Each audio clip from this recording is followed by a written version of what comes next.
바람에 미뤄지고 센서까지 말썽을 부렸던 누리호가 오늘 다시 재도전에 나섭니다. 낙뢰가 나타날 가능성이 희박하고 바람도 약해서 날씨 변수는 걱정하지 않아도 된다고 합니다. 네, 우주까지 새 세상을 개척한다는 의미를 담은 이 누리호가 이번에는 지구 저궤도 진입에 성공할 수 있을까요? 관련 내용 김경민 한양대 정치외교학과 명예교수와 이야기 나누겠습니다. 어서 오세요. 어서 오세요. 안녕하세요.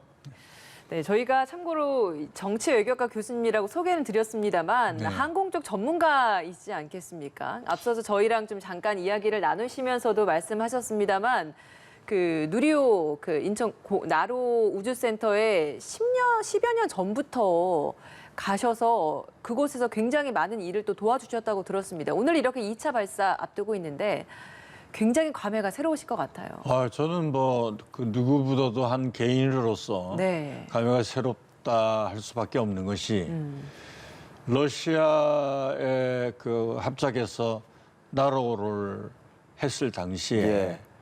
저기에 로켓 발사대를 만들 때 컨테이너 박스 하나 놓고 네. 산을 깎기 시작했어요. 예. 그래서 지금 발사대가 만들어진 거예요. 네. 그러니까 어떻게 보면 그 아무것도 없던 그 황무지에서 지금 저런 발사대가 만들어진 거죠. 예. 그리고 저 발사대는 세계적으로 인정받는 아주 잘 만들어진 발사대입니다.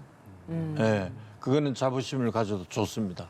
네. 굉장히 많은 생각이 드실 것 같습니다. 네. 오늘 누리호 2차 발사 개인적으로도 감회가 새롭지만 우리 국가적으로도 가지는 의미가 상당하지 않겠습니까? 네.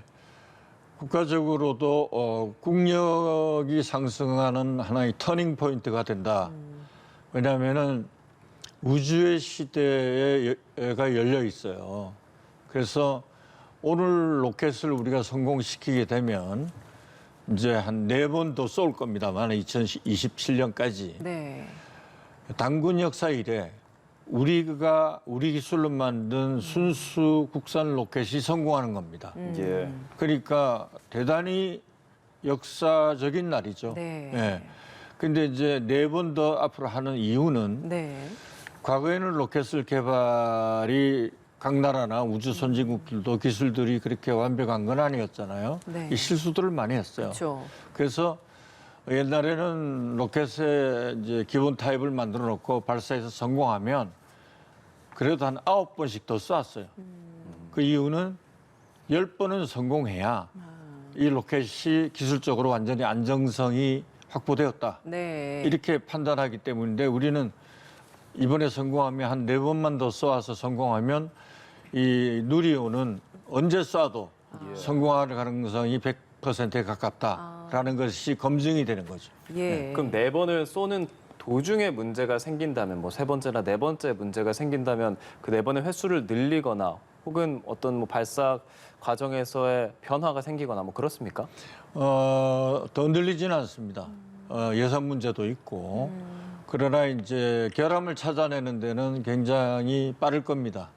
왜냐하면 이게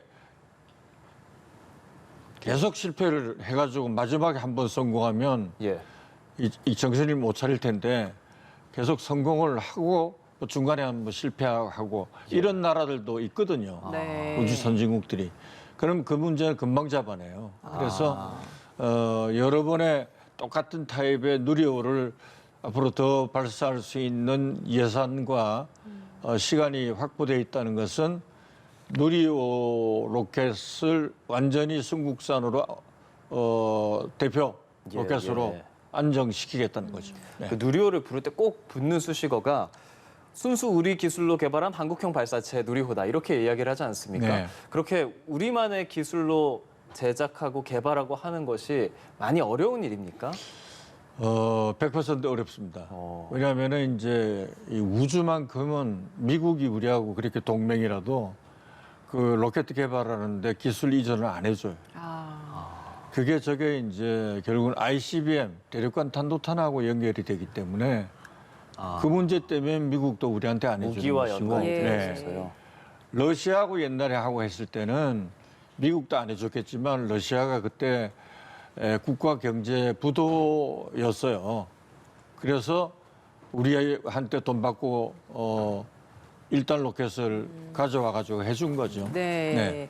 그만큼 굉장히 의미가 있는 건데 2차 발사를 준비를 할 때 일단 산화탱크제에서 문제가 생겼었는데 23일 날 이걸 예정일로 해서 다시 발사를 할 수 있을지 없을지 굉장히 좀 애매하지 않았습니까? 그런데 네.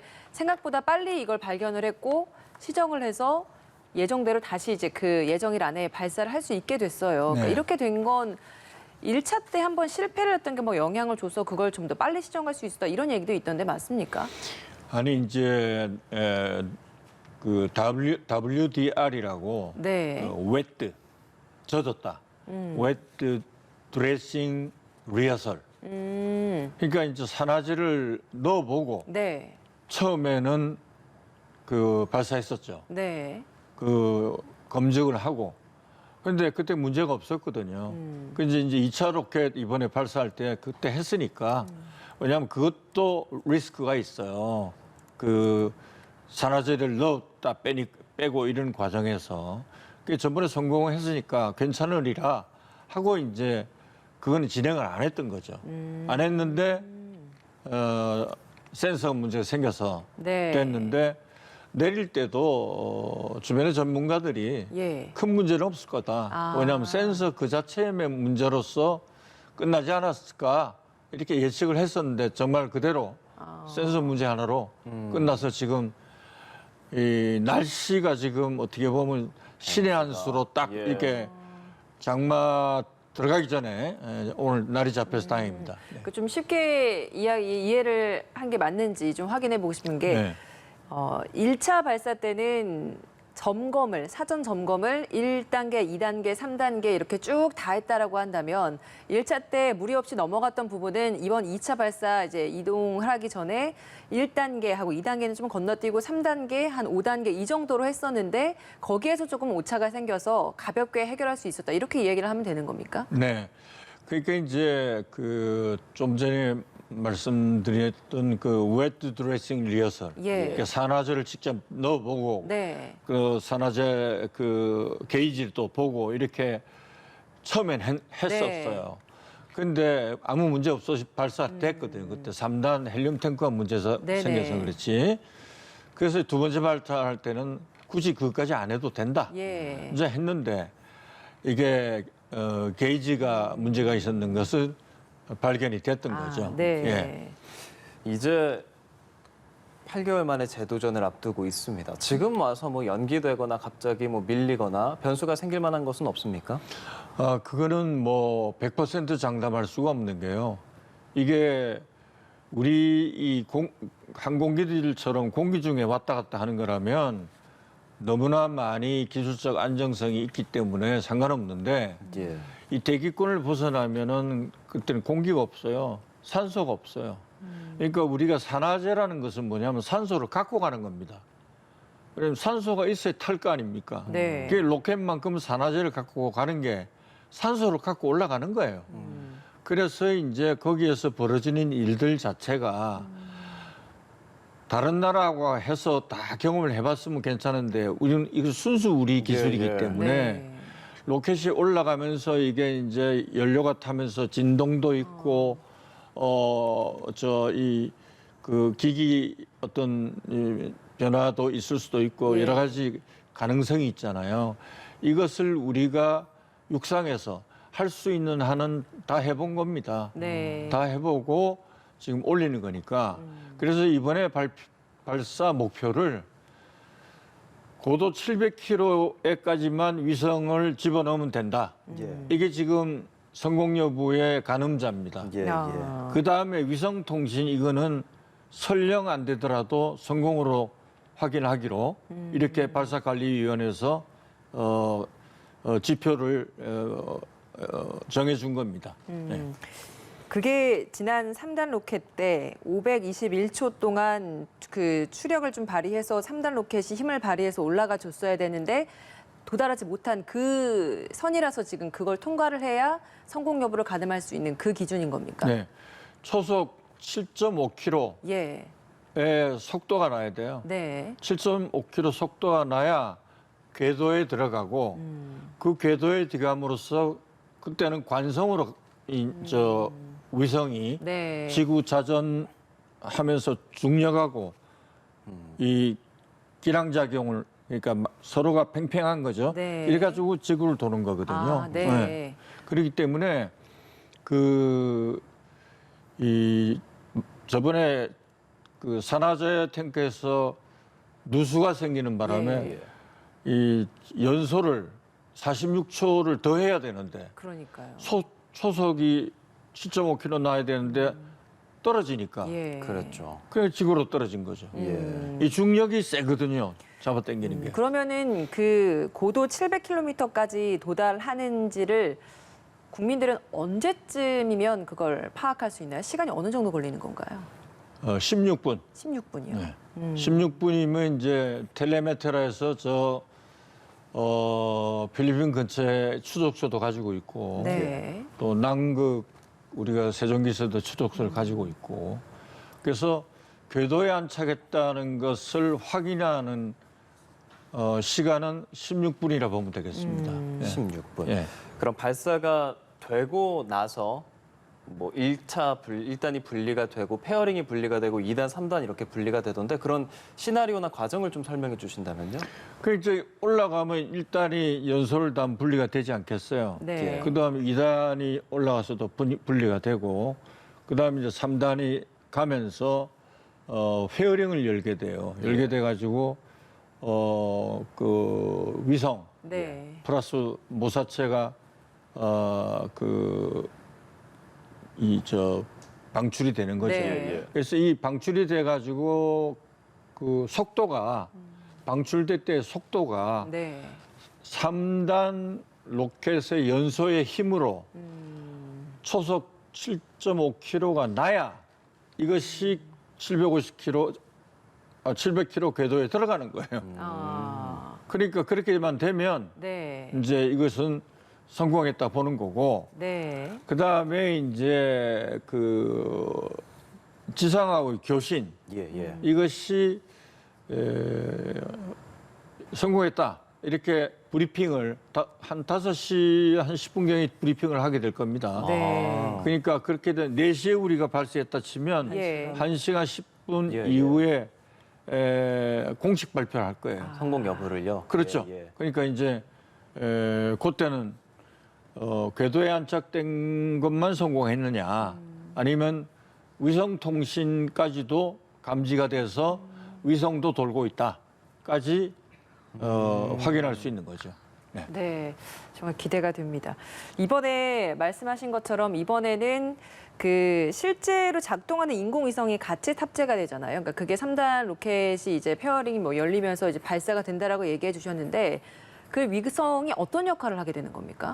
어떤 거요? 그 인공위성이 실제로 역할을 하는 위성이 탑재되지 않습니까? 네. 그 위성이 그러면 하는 역할이 어떤 겁니까? 위성이 원래가 이제 1.5톤짜리 인공위성을 올리게 돼 있거든요. 예. 근데 1.5톤짜리 인공위성을 올렸다가 실패하면 돈이 몇천억이 달아납니다. 예. 네. 그래서 우선은 이게 시험 단계니까 위성은 이제 그 모형을 넣었죠. 실용 검증 위성을 성능 검증 위성 넣었어요. 조그만 거예요. 예. 조그만 거고 나머지는 알루미늄 덩어리입니다. 예. 그래서 그 무게를 1.5톤 인공위성 원래 쏘게 돼 있는 로켓이니까 예. 1.5톤을 만드는 거죠. 그래서 사고가 나더라도 작은 위성이니까 큰 예산 손실이 없게끔 그렇게 된 거고. 그러니까 이제 올라간 성능 검증 위성이 먼저 분리가 되고 예. 그 다음에 알루미늄 덩어리 그 다음 게 분리가 될 겁니다. 그래가지고 그 두 개는 궤도상에서 돌게 됩니다. 돌게 되고 성능 검증 위성에서 이제 8일 후에 이제 조선대학교에서 만든 조그만 위성 네. 이런 걸 하나씩 이틀마다 4개가 있는데 큐브 위성. 큐브 위성이라는 게 방출이 되죠. 예. 네. 방출이 돼서 조그만 실험 장비가 들어가 있는 겁니다만 우선은 이제 총체적으로 볼 때는 1.5톤의 인공위성을 예. 쏘을 수 있는 로켓이 성공했다. 이게 중요한 겁니다. 그럼 우리의 결과적인 목표는 1.5톤만큼의 인공위성을 쏘아 올리는 거가 될 텐데 네. 결국에 나중에 그 실험을 우리가 하게 됩니까? 당연하죠. 나중에는 이제 1.5톤 인공위성을 올립니다. 네. 왜냐하면 로켓이 안정화됐기 때문에 언제든지 쏴도 성공할 수 있다. 확률이란 그런 기술적, 예. 그다음에 과정들 다 우리가 경험하는 거 아닙니까?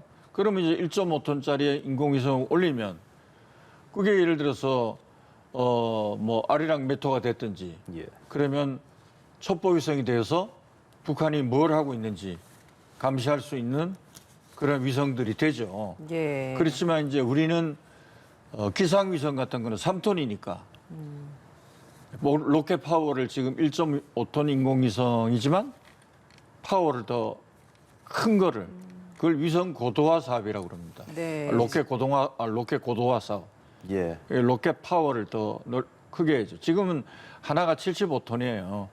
이걸 4개 묶어서 300톤이잖아요. 그런데 이거를 100톤, 하나가 100톤. 그걸 5개 묶으면 500톤. 그러면 큰 위성이 올라가죠. 그런 위성이 우리나라 순수 기술로 올라간다고 생각하니까 뭔가 마음이 좀 설레는 느낌도 드는데 네. 이제 오후에 발사가 됩니다. 네. 발사 장면 저희 연합뉴스 TV에서도 생중계해 드릴 텐데 저희가 좀 주목해서 봐야 하는 게 있다면 어떤 게 있을까요? 우선은 저는 1차 발사할 때 걱정은 사실 1단 로켓을 겁을 제일 냈어요.